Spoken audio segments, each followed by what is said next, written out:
Dika Angkasa Putra Murwani Nasution. Itu adalah nama lengkap dari Raditya Dika, mungkin yang kita kenal sebagai Bang Radit atau Bang Dika ini, lahir di Jakarta 28 Desember 1984. Memulai karirnya sebagai seorang blogger atau penulis blog berjudul kambingjantan.com.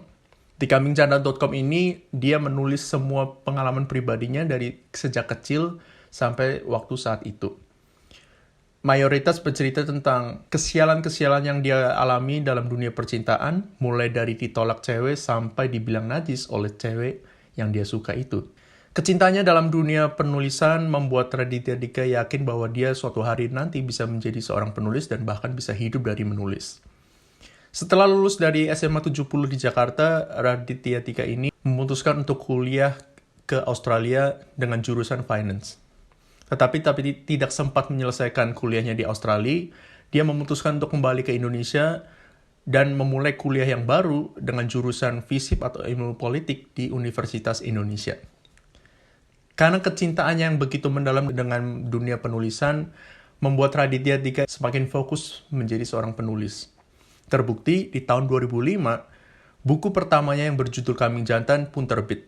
Buku yang diambil dari tulisan-tulisan di blognya dia yang berjudul Kambing Jantan juga, mengawali karir Raditya Dika sebagai penulis di dunia entertainment di Indonesia. Buku yang out of the box dengan nama binatang ini di judulnya ini membuat orang-orang semakin penasaran. Ternyata di dalamnya itu justru bercerita tentang percintaan-percintaan dan tentang juga kesialan-kesialannya dia dalam dunia percintaan itu. Sukses dengan Kambing Jantan di tahun 2005, di tahun 2006 buku keduanya pun terbit, yang berjudul Cinta Brontosaurus, lalu di tahun selanjutnya buku ketiganya pun terbit dengan judul Radikus Makan Kakus, di tahun 2008 buku keempatnya berjudul Babi Ngesot, di tahun 2010 buku kelimanya berjudul Marmut Merah Jambu, lalu di tahun 2011 buku yang berjudul Manusia Setengah Salmon pun terbit, dan 2015 Koala Kumal, dan buku terakhirnya di tahun 2018 adalah Ubur-ubur Lembur. Sebagai seorang penulis buku yang out of the box ini, yang bercerita tentang mayoritas percintaan dan dibungkus dalam komedi, membuat Raditya Dika ini semakin dikenal di dunia entertainment di Indonesia. Karena terbukti, buku-bukunya dia yang dia tulis dan diterbitkan ini menjadi bestseller dan salah satu buku yang paling banyak dibaca oleh banyak orang. Ada satu quote yang Raditya Dika percaya bahwa kita ini nggak harus tumbuh ke atas, tetapi seseorang bisa naik pangkat atau upgrade, juga bisa ke samping. Itu yang Raditya Dika percaya dan dia lakukan. Setelah sukses menjadi seorang penulis, dia mulai merambah ke dunia-dunia yang lain. Yang pertama dia rambah adalah dunia sutradara, atau dunia aktor. Di tahun 2009, film pertamanya yang juga bercerita tentang percintaannya itu yang diambil langsung dari buku pertamanya yaitu Kambing Jantan, tayang. Raditya Dika memerankan sendiri tokoh Raditya Dika yang diceritakan dalam film itu dan di buku itu.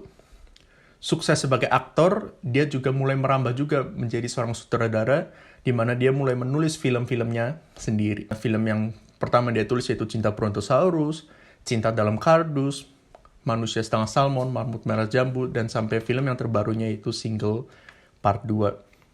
Kesuksesannya dalam bidang sutradara juga tidak membuat Raditya Dika puas, dan dia pun mulai merambah ke dunia YouTube. Di tahun 2012, namanya semakin berkibar, semakin dikenal oleh masyarakat Indonesia, dengan salah satu film web seriesnya yang sangat terkenal yaitu Malam Minggu Miko. Bahkan sampai dibeli oleh salah satu stasiun nasional di Indonesia.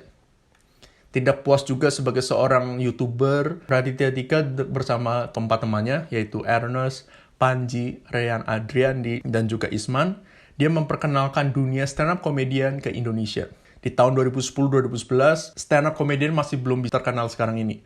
Dan kelima orang ini, mungkin juga beberapa orang-orang di baliknya, memperkenalkan dunia stand-up komedian, dan Raditya Dika juga menjadi salah satu juri di acara lomba stand-up komedian pertama di Indonesia. Namanya yang begitu semakin berkibar membuat Raditya Dika sebagai salah satu digital persona yang sebanyak follower di berbagai macam platform sosial media. Sekarang ini, di tahun 2020, Raditya Dika juga merambah ke banyak bidang, seperti salah satunya adalah dunia podcast. Mari kita tunggu kejutan-kejutan apa lagi atau dunia-dunia mana lagi yang akan dirambah Raditya Dika. Buat teman-teman yang mungkin suka dengan video ini, silakan like, subscribe, dan tunggu tokoh-tokoh lainnya.